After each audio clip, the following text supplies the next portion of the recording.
लो जी मैं कणक फरियाद तो लैनी थी लेकिन मनु फरियाद ने जरा ना दलील कर छड्या। दलील इंज कीता आगे ने कणक तोलन वाले मोटे ने इन्हों आख्या सी 20 मन इन्हें कणक गट्टुआ च पाई। मैं इन्हों आख्या भी गट्टुआ जी पई रहन दो, मैं शहर घल्लनी है। इन्होंने टैलीफोन सुनने तो बाद फिर भी मेरे घर जाके ना कणक सुट जाती। तो हुण भी मैं शहर भी दसिया, शहर वाले दसिया कि थोड़ी कणक आ रही, सुबह तैयारी कर लो। लेकिन इस बंदियां ने मिनट नहीं लाया जेडे मेरे घर जाके सुटती। दोबारा मैनू गालां करनियां पईयां गड्डी वाले नूं शहर कि अज कणक कोई नहीं आनी थोड़ी। हुण अगों दोबारा कणक आएगी। एक इहने काम खराब किया। एक और बैठा गुरशदा इन्हां रल के जेड़ा ना प्लानिंग करी है। सानू तो पता ही नहीं सी आ वी कणक गट्टुआ दे विच रखनी है जां भरोले च पानी। हुण सानू लेकिन थानू ते फायदा सी ना गट्टुआ च कणक रहिंदी, उत्थे सुट्टनी ना पैंदी। सानू तो फायदा सी। लेकिन ये बंदे जेड़े है ना जी इन्हां मेरी एक नहीं सुनी। कणक जेड़ी है ना वो मेरे घर ढेरी ला आए ने।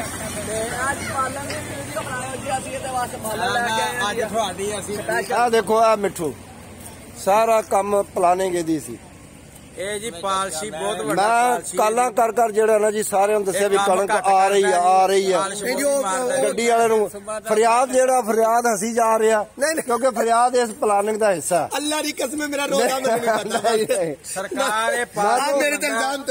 बहुत मारदा पालसी बंदा काम घट करदा। तू मेरे ते इल्जाम लाया मैं तेरे नाल यार आ ते तुसी ना मेरे नाल मजाक करया। अल्लाह दी कसम मैं शहर वाले भी दस बैठा। अच्छा शहर वाले भी दस बैठा भी थोड़े सुबह कणक पहुंच जाएगी। ते गड्डी वाले आख्या सुबह उतो 20 गट्टू लद ली। लेकिन मिठू होर ने मिनट नहीं लाया, मेरे घर जाके गट्टू सुट्टा है। मैं दोबारा फिर काला करनिया पईयां गड्डी वाले इत्थे जी जेड़ी सर्विस बड़ी फास्ट है। फोन काल करदे करदे जेड़ी 20 मन कणक जेड़ी मिनटा जाओ अल्लर के मार देने छड्ड देना। लो अज तुहानू जेड़ा ना जी वो दिखाने आ कुप बनदा। फरियाद नूं मैं नाल लद्दा, फरियाद तो थोड़ी तफसील पुछदे आ। लेबर लगी है, लेबर तो भी थोड़ा जा लेबर जेड़ी है फरियाद दी जेड़ी है ना जी वो बड़ी खुश हो के वीडियो बनांदी है। बड़ी टॉप क्लास। आ जा यार फरियाद। असीं हुण चले आ लेबर दे कोल वीडियो बनाने नाले थानू जेड़ा ना जी फरियाद दसेगा। कोई लेबर वाले तो पुछदे आ बिच जेड़े है ना जी सबसक्राइबर साडे वो कई कहण लग जांदे जी मजदूर दा किसी दा नंबर दवो। अज थानू मजदूर दा किसी दा नंबर भी दे दिंदे आ। क्यों जी? हां बिल्कुल जी, उन्हां नूं चाहीदा उन्हां नूं इन्फॉर्मेशन होवे जी। हां वो कहंदे सानू जेड़ा ना मजदूर सही दसेगा। लेकिन अज मजदूर दा नंबर भी असीं ला के थानू दिंदे आ। बड़ी डूंगी जगह च बन रहे ने, बड़े उत्तों लैना पिया। ए देखो जी कुप जेड़े है ना लेबर लगी है सारी ते कुप बन रहा। हाँ भी फरियाद थोड़ा तू पहले दस एक कुप जी है तूड़ी किन्नी ला रहे हैं? अस्सलाम वालेकुम व रहमतुल्लाहि व बरकातहू। ये जी कुप 6 कनालां च लग रहा जी। 6 कनालां च कुप जेड़ा जी 1200 मन तूड़ी लग रही है जी एक कुप च। हाँ जी अच्छा जी 1200 1300 ये एवरेज आ रही है जी। चैपर वाली तूड़ी दी जेड़ी जरा घट आंदी है, थ्रैशर वाली तूड़ी दी जरा ज्यादा आ जाती है। ये की वजह? थ्रैशर वाली तूड़ी जरा जी बरीक ते वजन वाली होंदी है, चैपर वाली जरा मोटी होंदी है जी तूड़ी। अच्छा वो थोड़ी लगती है? वो थोड़ी लगती है जो फ्लावट ज्यादा होंदी है। किन्नी दसी कुप च? कुप च जी 1200 तो लेके जी 1500 मन तूड़ी लग जाती है। लो जी 1200 तो 1500 मन तक जेड़ी तूड़ी 6 कनालां दा है जी ये प्लाट जेड़ा है। अगर किले दा लंबाई किन्नी कुप दी? ये जेड़ी है जी एदी लंबाई जेड़ी है कुप दी समझ लो जी 220 दा होंदा है जी किला। हां 200 फुट बन जांदी होनी। 200 नहीं जी है 170-80 फुट होना। 170-80 फुट दा कुप बनदा जी। लंबाई जेड़ी चौड़ाई किन्नी क बन जांदी दी? चौड़ाई जेड़ी है जी एदी मेरा ख्याल है 8-10 फुट होनी। 8-10 फुट। ते रेट तूड़ी दा दस सकदे हो? तूड़ी जी साडे कोल जेड़ी पहुंच है वो 300 तो लेके 350 तक जेड़ी है जी आ रही है जी। अच्छा ਉਹਦੇ ਉੱਤੇ ਜਿਹੜਾ ਜੀ ਸਾਡਾ 50 ਰੁਪਏ ਖਰਚਾ ਹੋ ਰਿਹਾ ਹੈ। 50 ਰੁਪਏ ਖਰਚਾ? ਹਾਂ ਲੋਡਿੰਗ ਦਾ ਅਨਲੋਡਿੰਗ ਦਾ ਹੈ ਨਹੀਂ ਜੀ। ਉਹਦੇ ਵਿੱਚ ਉਹ 50 ਰੁਪਏ ਜੀ ਹੈ ਕੁੱਪ ਚਲਾਣ ਦਾ, ਇਹਦੀ ਲਪਾਈ ਖਾਣੇ ਦੇ ਉੱਤੇ ਜਿਹੜੇ ਖਰਚੇ ਇਹਨਾਂ ਦੀ ਮਜ਼ਦੂਰੀ ਜਿਹੜੀ। ਹਾਂਜੀ ਹਾਂਜੀ ਉਹ ਇਹਨਾਂ ਦੀ ਜਿਹੜੀ ਮਜ਼ਦੂਰੀ ਹੈ ਨਾ ਜੀ ਉਹ ਮਨ ਪਿੱਛੇ 50 ਤੋਂ 60 ਰੁਪਏ। ਤੇ ਉਹ ਤਕਰੀਬਨ ਜਿਹੜੀ ਹੈ ਨਾ ਜੀ ਇਸ ਵਾਰੀ ਤੂੜੀ ਪੌਣੇ 400 ਰੁਪਏ ਵਿੱਚ ਜਿਹੜੀ ਹੈ ਨਾ ਜੀ ਉਹ ਲੱਗ ਰਹੀ ਹੈ ਜੀ। ਲੱਗ ਰਹੀ ਆ। ਹਾਂਜੀ ਚਲੋ ਜੀ, ਇਹ ਤੇ ਹੁਣ ਮੁਕੰਮਲ ਤਫਸੀਲ ਤੁਹਾਡੇ ਕੋਲ ਆ ਗਈ।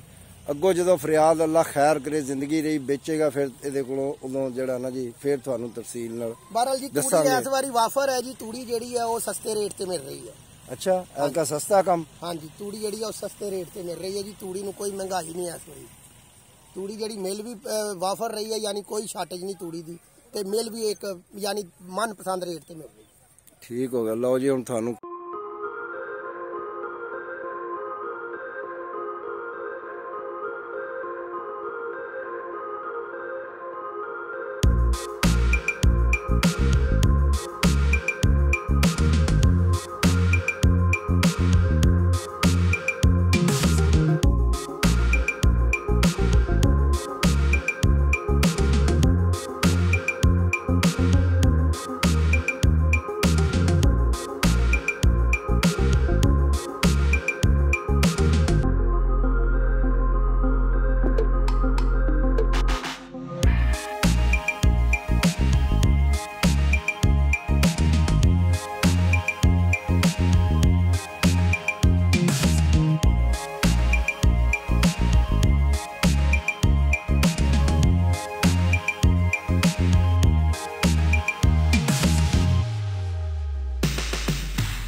ਲਓ ਜੀ, ਇਸ ਬੰਦੇ ਕੋਲੋਂ ਨੰਬਰ ਤੁਹਾਨੂੰ ਦੱਸਦੇ ਨੇ ਕਿਉਂਕਿ ਕਾਫੀ ਲੋਕਾਂ ਨੇ ਮੈਨੂੰ ਪੁੱਛਿਆ ਸੀ।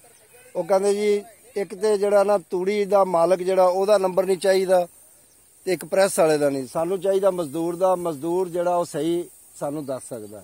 ਅਗਰ ਤੁਹਾਨੂੰ ਫੋਨ ਕੋਈ ਕਰੇ ਨਾ ਪੁੱਛੇ, ਉਹਨਾਂ ਸਹੀ ਦੱਸਣਾ ਤੋਂ। ਠੀਕ ਹੋ ਗਿਆ। ਠੇਕੇਦਾਰ ਦਾ ਨੰਬਰ ਦੇਣਾ ਤੁਹਾਨੂੰ। ਹਾਂਜੀ, ਤੁਸੀਂ ਨੰਬਰ ਦਿਓ ਜੀ ਵਿੱਚ। ਬੋਲੋ 340 ਬੋਲੋ ਵਿੱਚ। ਬੋਲੀਏ ਜੀ। ਹਾਂ ਬੋਲ ਦੇ। 340 7761 492। ਲਓ ਜੀ, ਇਸ ਨੰਬਰ ਤੇ ਤੁਸੀਂ ਰਾਬਤਾ ਕਰਕੇ ਜਿਹੜਾ ਨਾ ਜੀ ਪੂਰੀ ਤਫਸੀਲ ਜਿਹੜੀ ਹੈ ਇਹ ਤੂੜੀ ਦੇ ਬਾਰੇ ਚ ਲੈ ਸਕਦੇ ਹੋ। ਕਿਉਂਕਿ ਅੱਗੇ ਮੈਨੂੰ ਕਾਫੀ ਲੋਕਾਂ ਨੇ ਫੋਨ ਕੀਤੇ ਸੀ ਵੀ ਕਿਸੇ ਠੇਕੇਦਾਰ ਦਾ ਨੰਬਰ ਦਿਓ, ਅਸੀਂ ਪੂਰੀ ਤਫਸੀਲ ਉਹਦੇ ਕੋਲੋਂ ਲੈ ਸਕਦੇ ਹਾਂ। ਪ੍ਰੈਸ ਵਾਲੇ ਸਾਨੂੰ ਸਹੀ ਨਹੀਂ ਦੱਸ ਰਹੇ ਤੇ ਨਾ ਰਾਣਾ ਫਰਿਆਦ ਸਹੀ ਦੱਸ ਰਿਹਾ। ਤੇ ਇਸ ਵਾਸਤੇ ਜਿਹੜਾ ਨਾ ਜੀ ਹੁਣ ਤੁਹਾਨੂੰ ਜਿਹੜਾ ਠੇਕੇਦਾਰ ਦਾ ਨੰਬਰ ਦਿੱਤਾ, ਇਸ ਨੰਬਰ ਤੇ ਤੁਸੀਂ ਫੋਨ ਕਰਕੇ ਠੇਕੇਦਾਰ ਨਾਲ ਰਾਬਤਾ ਕਰਕੇ ਤੂੜੀ ਦੇ ਬਾਰੇ ਸਾਰੀ ਤਫਸੀਲਾਤ ਪੁੱਛ ਸਕਦੇ ਹੋ। ਜਿਨ੍ਹਾਂ ਨੇ ਕਾਰੋਬਾਰ ਕਰਨਾ ਜਾਂ ਕਰ ਰਹੇ ਨੇ, ਇਸ ਇਲਾਕੇ ਦੇ ਬਾਰੇ ਤੁਸੀਂ ਪੁੱਛ ਸਕਦੇ ਹੋ। ਇੱਥੇ ਕੀ ਰੇਟ ਹੈ, ਕਿਵੇਂ ਤੂੜੀ ਮਿਲ ਰਹੀ ਹੈ ਤੇ ਕੀ ਇਹਦੀ ਮਜ਼ਦੂਰੀ, ਇੱਥੇ ਕੁੱਪ ਬਣਾਉਣ ਦੀ ਸਾਰਾ ਤੁਹਾਨੂੰ ਤਫਸੀਲ ਦੱਸ ਦੇਣਗੇ। ਕਿਉਂ ਜੀ? ਅਗਰ ਕਿਸੇ ਨੇ ਕੁੱਪ ਬਣਵਾਉਣੇ ਹੋਣ ਇਹਨਾਂ ਨਾਲ ਰਾਬਤਾ ਵੀ ਕਰ ਸਕਦਾ, ਕਿਉਂਕਿ ਇਹ ਕੰਮ ਹੀ ਇਹਨਾਂ ਦਾ ਇਹ ਹੈ। ਦੂਸਰਾ ਬੰਦਾ ਨਹੀਂ ਇਹ ਕੰਮ ਕਰ ਸਕਦਾ। ਕੰਮ ਉਹੀ ਕਰ ਸਕਦੇ ਜਿਨ੍ਹਾਂ ਦਾ ਤਜਰਬਾ ਹੈ। ਲਓ ਜੀ, ਇੱਥੇ ਹੁਣ ਅਸੀਂ ਆਪਣੀ ਵੀਡੀਓ ਖਤਮ ਕਰਦੇ ਹਾਂ। ਇਹਨੂੰ ਲਾਈਕ ਕਰੋ, ਸਬਸਕ੍ਰਾਈਬ ਕਰੋ ਔਰ ਸ਼ੇਅਰ ਕਰੋ।